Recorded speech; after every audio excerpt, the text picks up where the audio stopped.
नमस्कार दोस्तों, स्वागत है आपका एक नई वीडियो में। इस वीडियो में हम शुरू करेंगे अध्याय 10 श्रीमद् भागवत गीता का, जिसका नाम है विभूति योग। तो चलिए शुरू करते हैं। भूय एव महाबाहो शृणु मे परम वच यतेऽहं प्रीयमाणाय वक्ष्यामि हितकाम्यया।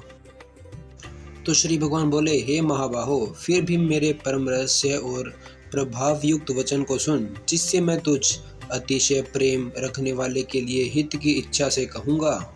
तो यहाँ पे श्री कृष्ण अर्जुन से वह परम रहस्य और प्रभाव युक्त वचन दोबारा सुनने को कह रहे हैं।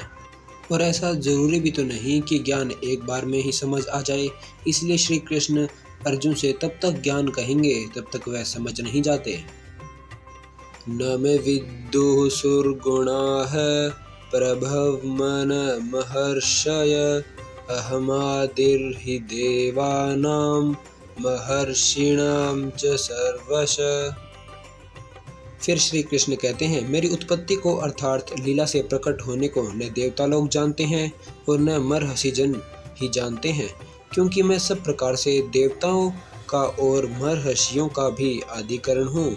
यानी कि जब जब श्री कृष्ण इस धरती पर जन्म लेते हैं तो उनके जन्म और उनके कर्म को ना ही तो देवता लोग जानते हैं और ना ही महर्षिजन ऋषि मुनि होते हैं, तो ना ही देवता लोग और ना ही ऋषि मुनि लोग जानते हैं, क्योंकि श्री कृष्ण देवताओं के और महर्षियों के आदिकरण हैं। यो माम जन्नादिं च वेति लोक महेश्वरम असन्मुड्ढ समर्तेषु सर्वपापैः प्रमुच्यते। यानी कि जो मुझको अजन्मा अर्थात वास्तव में जन्म रहित अनादि और लोकों का महान ईश्वर तत्व से जानता है, वह मनुष्यों में ज्ञानवान पुरुष संपूर्ण पापों से मुक्त हो जाता है।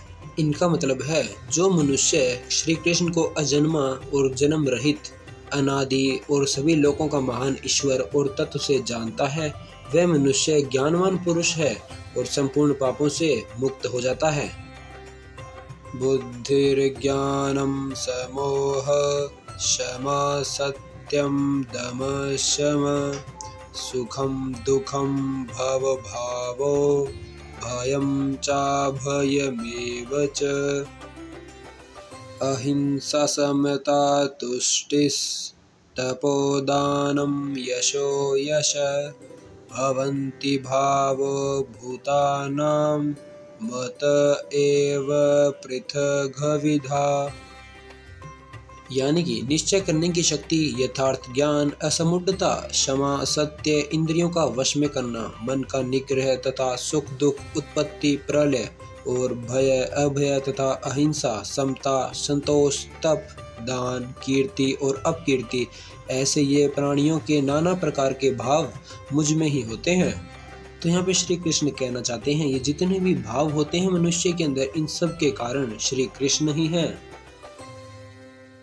महर्षय सप्त पूर्वे चत्वारो मन्वस्तथा मद्भावमानसा जाता येषां लोक इमाः प्रजा। फिर श्री कृष्ण कहते हैं, 7 महर्षिजन, 4 उनमें से भी पूर्व में होने वाले सनकादि तथा स्वभाव में भूप आदि 14 मनु, ये मुझ में भाव वाले सब के सब मेरे संकल्प से उत्पन्न हुए हैं, जिनकी संसार में मैं ये संपूर्ण प्रजा है। तो यहाँ पे श्री कृष्ण बता रहे हैं, इस धरती पर हमसे पहले कौन थे। तो क्या बोलते हुए कहते हैं, हमसे पहले 7 महर्षिजन थे, उनसे पहले 4 सनकादि थे और उनसे पहले 14 मनु थे, और ये सब के सब भगवान श्री कृष्ण की मर्जी से उत्पन्न हुए थे, और ये जो संसार है वो इनकी प्रजा है।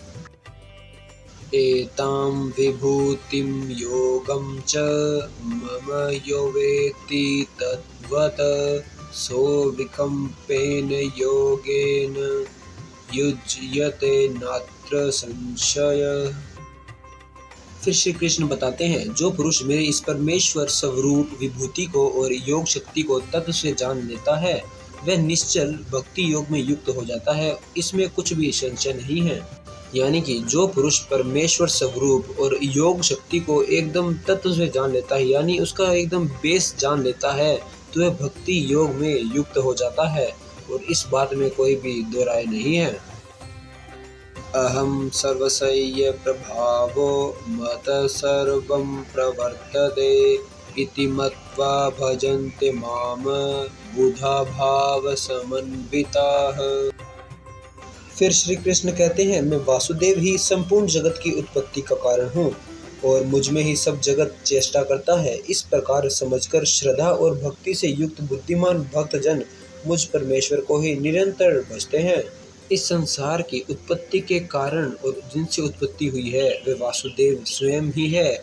इस प्रकार जो इस बात को समझकर श्रद्धा और भक्ति से युक्त जो बुद्धिमान भक्तजन होते हैं वे निरंतर परमेश्वर का नाम भजते हैं। मच्चिता मद्गत प्राणा बोधयन्त परस्परं कथयन्त सच्च मामं नित्यं तुष्यन्ति च रमन्ति च। फिर श्री कृष्ण कहते हैं, निरंतर मुझ में मन लगाने वाले और मुझ में ही प्राणों को अर्पण करने वाले भक्तजन मेरी भक्ति की चर्चा के द्वारा आपस में मेरे प्रभाव को जानते हुए तथा गुण और प्रभाव सहित मेरा कथन करते हुए ही निरंतर संतुष्ट होते हैं और मुझ वासुदेव में ही निरंतर रमण करते हैं। यानी कि जो पुरुष लगातार श्री कृष्ण के अंदर मन लगाता है, जो उनकी भक्ति करता है, उनके गुणगान करता है, उनका मन संतुष्ट तभी होता है जब वह उनके गुण और उनके प्रभाव सहित का कथन करते हैं। और ऐसे पुरुष वासुदेव में निरंतर रमण करते हैं और बाद में उन्हीं को ही प्राप्त हो जाते हैं। तेषां सतत युक्तानां भजतां प्रीतिपूर्वकं ददामि बुद्धियोगं तम येन मामुपयान्ति ते। फिर श्री कृष्ण बताते हैं कि उन निरंतर मेरा ध्यान आदि में लगे हुए और प्रेम पूर्वक भजने वाले भक्तों को मैं वह तत्व ज्ञान रूप योग देता हूँ जिससे वह मुझको ही प्राप्त होते हैं। यानी कि जो भक्त लगातार हर समय जिसके लिए केवल श्री कृष्ण ही सब कुछ है, ऐसे प्रेम पूर्वक भजने वाले भक्तों को श्री कृष्ण तत्व ज्ञान रूप देते हैं जिससे वह मृत्यु के बाद में श्री कृष्ण को ही प्राप्त होते हैं।